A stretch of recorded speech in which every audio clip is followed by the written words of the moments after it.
একটি শ্রমিক সমাবেশে প্রধান অতিথির বক্তব্যে বলছিলেন যে বাংলাদেশ একটা নতুন যাত্রা আছে।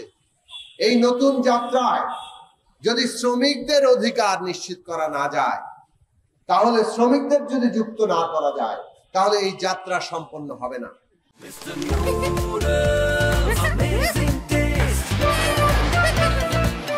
আমরা ধন্যবাদ জানাই যে প্রফেসর মোহাম্মদ ইউনূস এই কথা বলেছেন, কিন্তু একই সাথে আমরা বলতে চাই এটা যেন কথার কথা না থাকে, এটা যেন নীতিতে প্রতিফলিত হয়।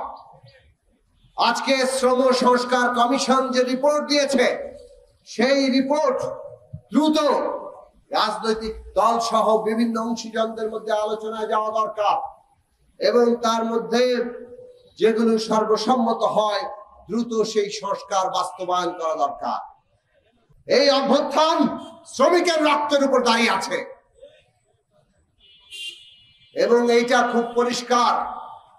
অভ্যুত্থানের সূচনা হয়েছে ছাত্র আন্দোলনের মধ্য দিয়ে। এটা সবগুলো অভ্যুত্থানের ক্ষেত্রেও কম বেশি হয়তো সত্য বলা যাবে, কিন্তু এই অভ্যুত্থান দ্রুতই আমাদের দেশের শ্রমিক, কৃষক, শ্রমজীবী, মেহনতি মানুষের অংশগ্রহণের মধ্য দিয়ে একটা জনতার উত্থানে পরিণত হয়েছে। অকাতরে প্রাণ দিয়েছে শ্রমিক এবং শ্রমজীবীরা।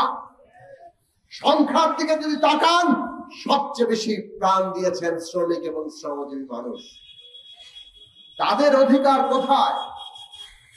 খোদ সরকারি অফিসে বৈষম্যের নীতি আমরা দেখেছি, ওখানে আউটসোর্সিং কর্মচারী নেওয়া হচ্ছে। তৃতীয় চতুর্থ শ্রেণীর পদে এখন আর কোনো কর্মচারী নেওয়া হয় না, আউটসোর্সিং করা হয়। সেই আউটসোর্সিং কর্মচারীরা কি কর্মচারী না শ্রমিক, এই পরিচয় পর্যন্ত আজকে ঠিক হয় নাই।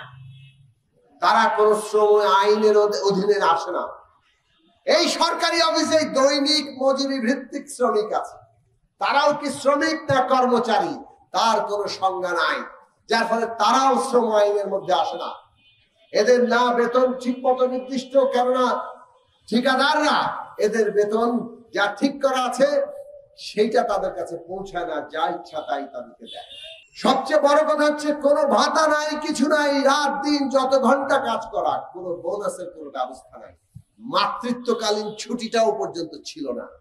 গত 8 মাস আন্দোলন করে নতুন নীতিমালা এসছে, অন্তত তারা আমল নিয়েছেন, তার জন্য ধন্যবাদ জানাই, কিন্তু সেখানে মাতৃত্বকালীন ছুটি 45 দিনের।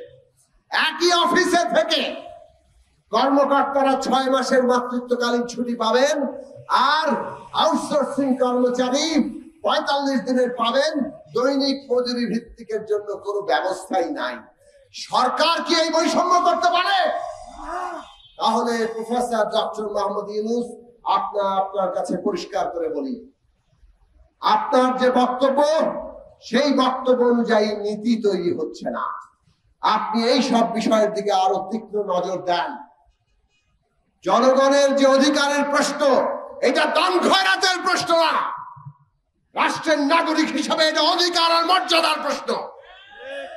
কাজে সরকারি অফিসেই যদি সেই অধিকার আর মর্যাদা লঙ্ঘিত হয়, প্রাইভেট সেক্টরে অন্যত্র কি হবে সেটা তো সহজেই অনুমেয়।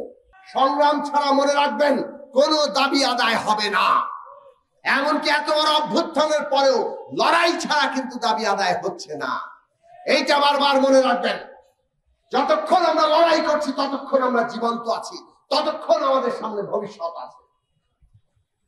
আজকের বাংলাদেশ, আমরা 5ই আগস্টের পর থেকে শুরু থেকে পরিষ্কার করে বলছিলাম যে আমরা ফ্যাসিস্ট সরকারের পতন ঘটিয়েছি, এখন ফ্যাসিবাদী ব্যবস্থাকে বিদায় করে একটা গণতান্ত্রিক রাজনৈতিক ব্যবস্থা, একটা নতুন গণতান্ত্রিক রাজনৈতিক বন্দোবস্ত আমাদের প্রতিষ্ঠা করতে হবে। তার জন্য দরকার রাষ্ট্রের ক্ষমতার একটা ভারসাম্য আনা। ক্ষমতার মধ্যে কোনো ভারসাম্য নাই, সব ক্ষমতা একজন ব্যক্তির হাতে। এই অবস্থা বদলাতে হবে, ভারসাম্য আনতে হবে, সেটা আনলেই জবাবদিহি তৈরি হবে। এই জন্য সংসদ, বিচার বিভাগ, রাষ্ট্রের নির্বাহী বিভাগ, সবগুলো প্রতিষ্ঠান কিভাবে একটার সাথে আরেকটার ভারসাম্য সৃষ্টি হবে, সেই দিকে আমাদের যেতে হবে। আজকে সেই কারণে আমরা বলেছি বিচার, সংস্কার এবং নির্বাচন, এই তিনটি বিষয়ের সুস্পষ্ট রোডম্যাপ সরকার ঘোষণা করুক, তাতে রাজনৈতিক স্থিতিশীলতা আসবে। কিন্তু আমরা দেখলাম এই বিষয়ে সরকার নানা পক্ষের চাপে অথবা নানা কারণে যেভাবে সুস্পষ্ট রোডম্যাপে যাওয়া দরকার ছিল সেটা যাননি। না যাওয়ার পরিণতি আমরা আজকে দেখছি। একটা ভয়ঙ্কর অস্থিরতা, উত্তেজনা সমস্ত রাজনৈতিক অঙ্গনে তৈরি হয়েছে এবং আন্দোলনকারী শক্তি যারা ফাঁসিবাদের পতন ঘটিয়েছে তাদের মধ্যে আজকে একটা অনৈক্য সৃষ্টি হয়েছে, পরস্পর মুখোমুখি অবস্থা তৈরি হয়েছে। মনে রাখবেন, এই পরস্পর বিরোধ এবং মুখোমুখি অবস্থা কেবলমাত্র ফ্যাসিস্ট শক্তি তাদের দেশি বিদেশি মিত্রদেরকেই সহায়তা করবে।